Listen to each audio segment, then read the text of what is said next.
Mosaic, a daily news program from Link TV, presents a selection of news reports from independent and state-controlled broadcasters from throughout the Middle East.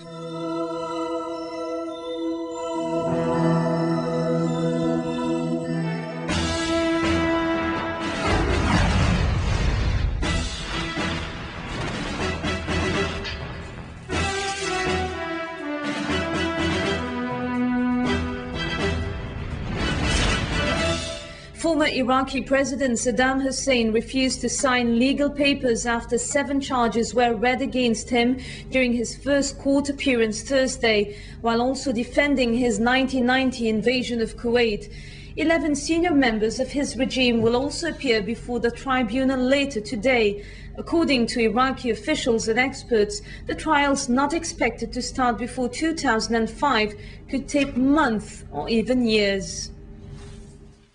I am Saddam Hussein al-Majid, President of the Republic, said the jailed former president of Iraq as he greeted Saddam al-Shalabi, the head of the Iraqi tribunal who informed Saddam Hussein and 11 of his henchmen of the change in their status from prisoners of war to criminal suspects. The transfer of legal custody to Iraqis took place in secret. Shalabi described Sunday's events, saying the defendants were brought one by one into a room at an undisclosed location and informed of the change in their status. He said the 67-year-old Saddam appeared haggard and thinner after his 7 months of U.S. confinement. He had lost weight. He was not the towering figure that one used to see on TV before. He was nervous, visibly nervous, because he did not know what was happening. Saddam Hussein and his top lieutenants were set to appear before an Iraqi judge Thursday to hear criminal charges stemming from more than 3 decades of Ba'athist rule, which are likely to include war crimes, genocide, and crime against humanity. The former president's aides included former Deputy Prime Minister Tariq Aziz, former Vice President Taha Yassin Ramadan, and Ali Hassan al-Majid, known as Chemical Ali. Shalabi described the latter as being very worried. He had a cane. He walked in a very joyful mood,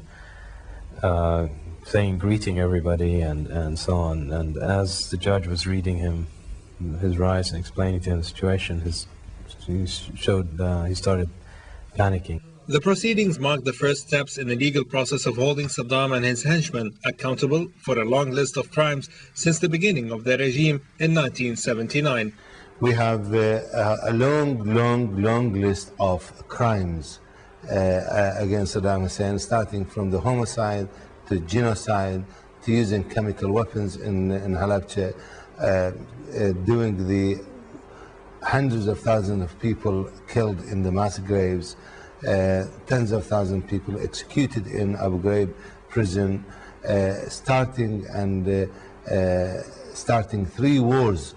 2 of them against our own neighbors. So these are crimes against humanity, homicide and genocide. Al-Rubai said that the trial of Saddam Hussein will be fair, broadcast live on television and radio. He underlined that it will be the trial of the century. He added that Saddam would be given the rights he denied to his people, that is, the right to defend himself. But the Iraqi National Security Advisor stressed that the former president would not be allowed to turn the trial into what he called a political game. Meanwhile, one of Saddam's would-be defense attorneys argued that the trial of the former president is illegal. Jordanian lawyer Mohammed Rajdan said his defense strategy would focus on rejecting U.S. authority in Iraq and the legitimacy of the tribunal. Now, it has been well documented that Saddam and his lieutenants and armies used bullets and poison gas to murder hundreds of thousands of his own people. Taimur Rogazi, the sole survivor of the Halabja massacre, believes the trial is too good for Saddam. I would love to see him that, he being hanged on a tree or somewhere in the middle of the road, that everybody, see him and throw a rack at him. Just to show to people that's what he is, and now it's payback time.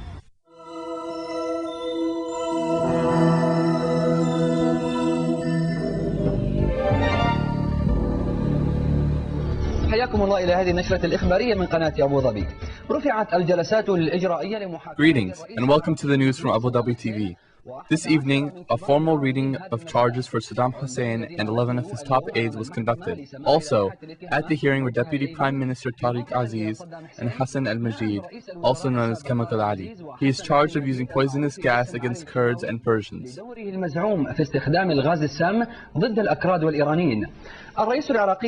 The former Iraqi president refused to sign the list of charges without the presence of his lawyers. He defended himself in a manner similar to the methods of the former Yugoslavian president at The Hague.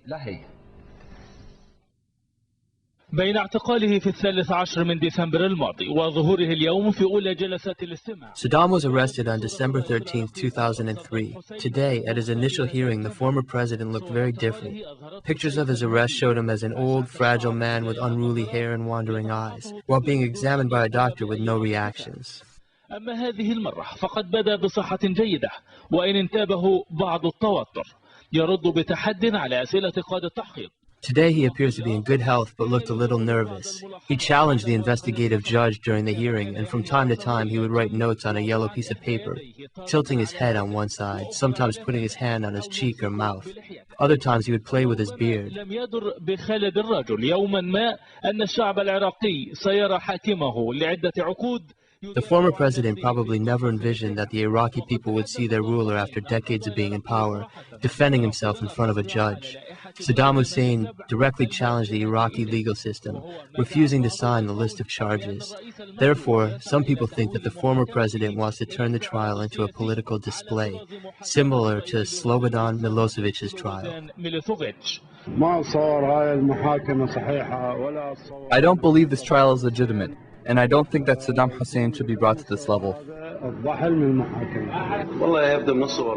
It looks like from the pictures that Saddam Hussein is still acting proud.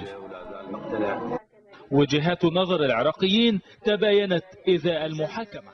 The opinions of the Iraqi people concerning the trial varied. The authorities in Baghdad, however, wanted to let go of the past by hastening his trial. Nevertheless, some Iraqis believe that the authorities' efforts may be driven by a desire to settle old accounts. According to analysts, Saddam's condition behind bars is not very different from that of the Iraqis who are behind the bars of occupation, especially with the lack of security which continues to deteriorate every day. Saddam Hussein refused to sign the list of charges against him except in the presence of lawyers. The discussion between Saddam and the judge focused on postponing the signing of the list.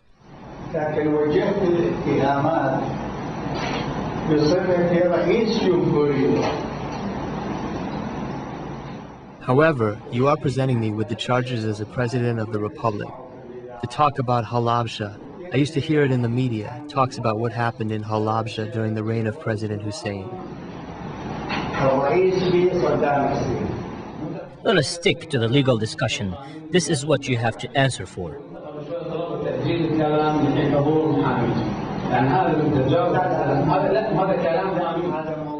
No, you are discussing past events. You have to repeat your questions in the presence of my attorneys, otherwise I am not signing, and therefore postpone it. But if you want me to sign that, they should attend, then listen to me. Therefore, the invasion of Kuwait, the 7th charge, these are charges?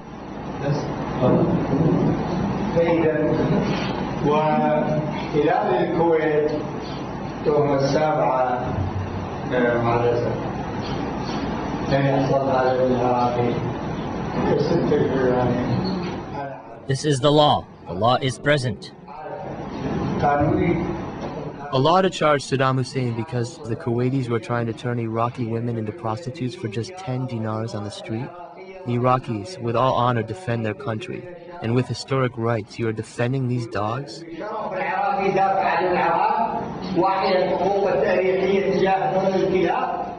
No need for verbal attacks. These are legal proceedings. Yes, we are in a legal proceeding and I take full responsibility for my words. I will not permit you to speak disrespectfully. If you permit me, therefore, the 7th charge is Saddam Hussein is President of the Republic of Iraq and the Commander-in-Chief of the Armed Forces, and the Armed Forces are the ones that invaded Kuwait, right?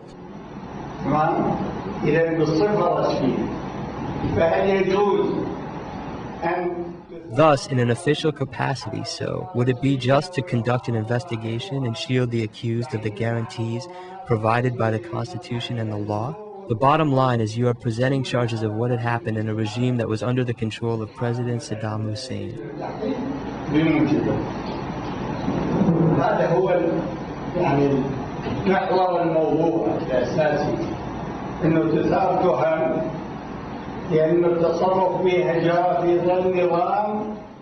So where are the presidential guarantees in legal terms, legally?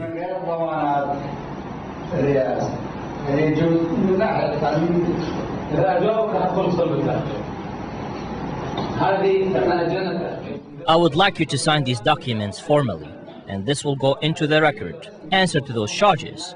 This is an investigation. Answer, if you read the minutes, we say that we postpone the investigation.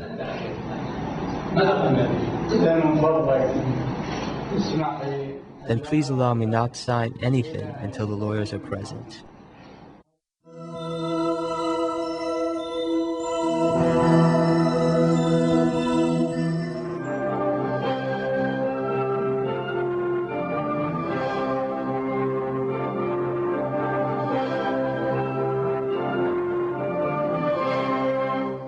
And turning to Iraq, former Iraqi dictator Saddam Hussein made his first appearance in a special court on Thursday to hear charges including crimes against humanity. Saddam, handcuffed and chained, was brought before the Iraqi Special Tribunal, where he heard an extensive list of charges against him. 11 senior members of his regime, including former Deputy Prime Minister Tariq Aziz and Presidential Advisor Ali Hassan al-Majid, also appeared before the tribunal later in the day. The judge issued an arrest warrant against Saddam, who rejected charges of war crimes and genocide and said, quote, "This is all theater. The real criminal is Bush." Saddam told the court that the U.S. and multinational troops in Iraq are not coalition troops, but invasion troops. The accusations read to the former dictator included crimes against humanity relating to the 8-year Iraq-imposed war on Iran, invasion of Kuwait, mass graves, mass killings of Shiites, and chemical attack on Halabja.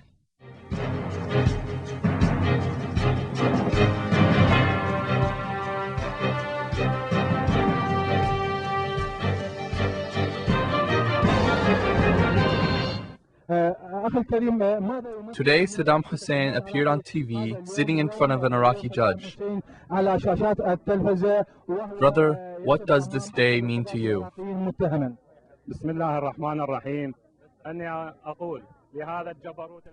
In the name of God, the merciful and compassionate, this oppressor was only oppressing the Iraqis, not the Americans or anyone else in the world.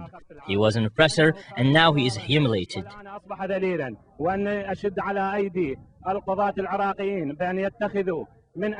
I urge Iraqi judges to take the harshest possible measures against him and sentence this criminal to death 100 times.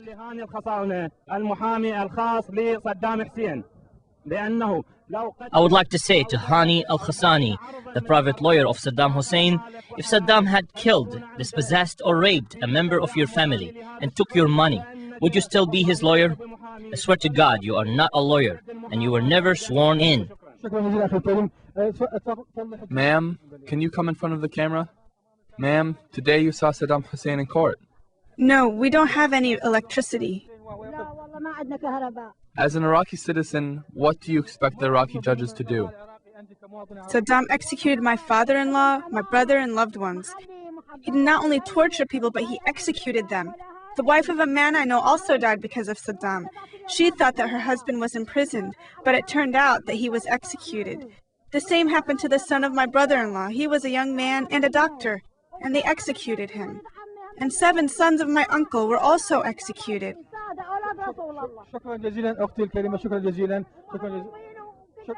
Thank you very much, ma'am. Let me speak. We all were serving Saddam. He took us to a war with Iran and Kuwait, yet still people were chanting, "We sacrifice our lives and blood for you, Saddam." Why do they brainwash the young men? They all went to their death, and now he is the reason why the Americans are here. As an Iraqi young man, What does the trial of Saddam Hussein mean to you? Saddam is a Ba'athist and a collaborator. He killed some of our relatives. Frankly, this man is malicious. What do you feel as you see Saddam Hussein sitting in the court? What kind of impressions do you have? To the contrary, people will be happy if he is executed.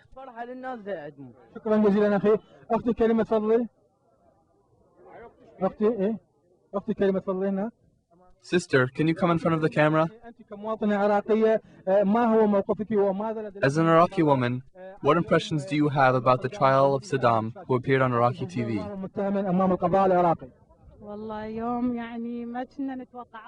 Honestly, we did not expect to see this day, but I saw him sitting in a chair wearing a suit.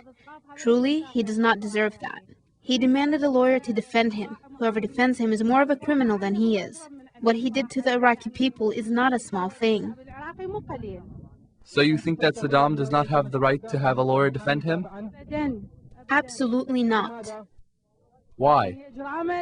Because his crimes are more obvious than the sun. How can he defend himself? What can he possibly say? What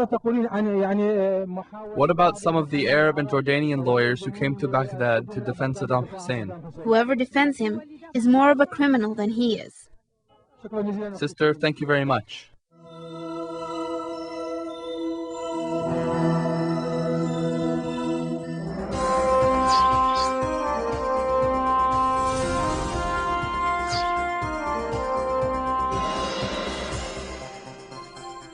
Former Iraqi President Saddam Hussein arrived handcuffed and in chains at his first court hearing. Although warned, he showed the same defiance of the past. In the first footage since his capture in December, a haggard Saddam with a neatly trimmed beard faced charges relating to 7 crimes that spanned 3 decades under a preliminary arrest warrant. But defiantly, he questioned who the judge represented and called U.S. President George W. Bush the real criminal. The tribunal is charging Saddam and 11 senior associates with crimes against humanity, genocide, and war crimes. These include the killing of thousands of Kurds in a poison gas attack in Halabja in 1988, the killing of the Barzani family in 1983, intentional killing of the political party's leaders for nearly 30 years, intentional killing of the religious leaders in Iraq, the Anfal campaign, the suppression of the 1991 uprising in southern Iraq, and Kuwait's invasion in 1990. Charged in a complex that was once one of his palaces, Saddam declared that the country's occupiers could not strip him of his title of president, calling the proceedings a theater. Saddam refused to concede that the invasion of Kuwait was a crime, denouncing the Kuwaitis as dogs, at which point the judge warned him about the use of such language. On the charge that he ordered the killing of thousands of Kurds in a poison gas attack at Halabja, Saddam seemed to imply that he had nothing to do with it. Saddam also refused to sign a statement acknowledging that he had been charged and read his rights without the presence of his lawyer. Saddam Hussein could face the death penalty for the crimes he committed after Iraq's new president, Ghazi al-Yawar, announced that it would be reinstated after being suspended during the U.S.-led occupation. Across the world, the first appearance of Saddam Hussein in court has drawn mixed reactions. For many Iraqis, it was a time when justice would be served against the former dictator who committed crimes against his people. One Iraqi said that there was a sense of revenge for those whom Saddam had executed. Iraq's Deputy Foreign Minister, Hamid al-Bayati, called it a trial against the Ba'athist regime and its brutality. I think this trial will slow down the attacks and the insurgency, basically because Saddam's lawyers will lose hope. They were hoping until now that Saddam might come back. This is one thing. Second, the message of the Prime Minister, Dr. Ayad, allowed to the Ba'athists to join New Iraq and to get jobs rather than to join the terrorists had effect. And we have information that some problems are already emerged between Saddam's loyalists and the terrorist groups from outside Iraq. Palestinians in the West Bank city of Ramallah also watched the proceedings, some questioning the legality of trying a president of a country. On the street of Egypt, many called the trial unjust and demanded Israeli Prime Minister Ariel Sharon be put on trial for the killing of thousands of Palestinians and the Americans for killing thousands of Iraqi civilians. A team of Western lawyers who gathered here in Amman to defend Saddam said that the former leader was denied a fair trial by being brought before an Iraqi court without a lawyer and without independent judges and under an Iraqi government that does not enjoy full sovereignty. I don't think there's any prospect of a fair trial in Baghdad. I think that any court in Baghdad will inevitably be one which isn't open and which isn't fair. We will be arguing for there to be a trial away from Baghdad. Flag-raising ceremonies continued in Iraq, but so did daily attacks and blasts. The Iraqi finance minister confirmed the killing of a ministry official who died when a bomb attached to his car went off in Baghdad. 2 of his staff were also killed and a 3rd wounded. In a separate attack also in the capital, a roadside bomb exploded near a U.S. convoy, killing 2 Iraqis. In Fallujah, U.S. forces destroyed what they said was a safe house used by a group led by Al-Qaeda ally Abu Musab al-Zarqawi. Hospital sources said the airstrike, the 4th in Fallujah in 2 weeks, killed 6 people and wounded 15, some of them women and children. The U.S. also raised the award for the capture of Zarqawi, its #1 enemy in Iraq, from 10 million to 25 million. In Samarra, gun battles erupted just hours after U.S. forces left the area, killing 4 Iraqi bodyguards working with the interim government. Witnesses said a number of armed men entering the city, setting houses on fire and shooting in the streets, forcing the Iraqi security force to flee the area. At least 4 people were killed.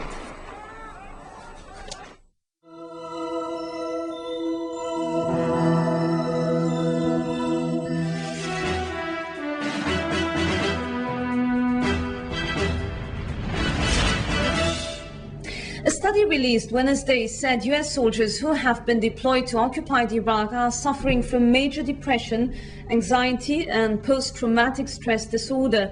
The research led by Charles Hogg at the U.S. Army's Walter Reed Army Institute of Research in Maryland shows a significant risk of mental health problems among soldiers on the front line.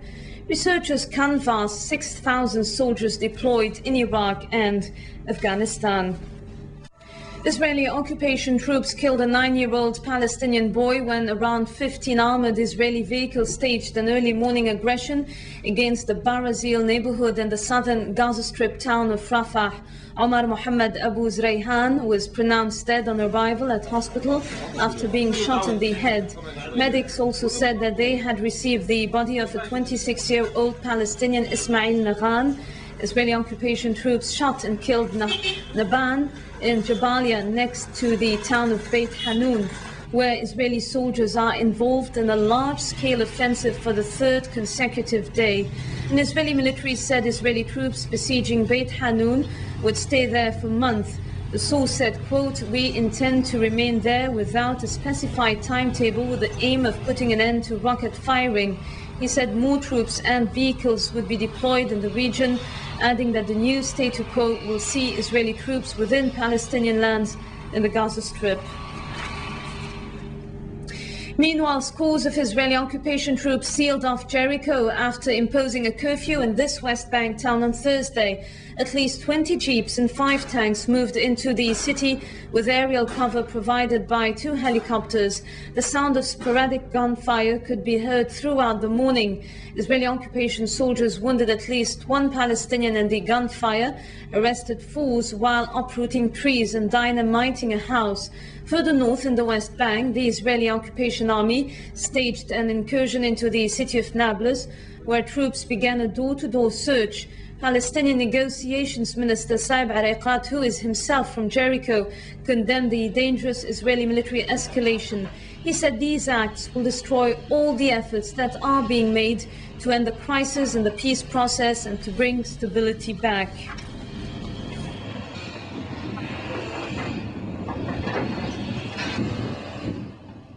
Israeli daily Haaretz reported that Israel has handed the United States a list of 28 unauthorized Jewish settlement outposts to be dismantled as part of the International Roadmap Peace Plan.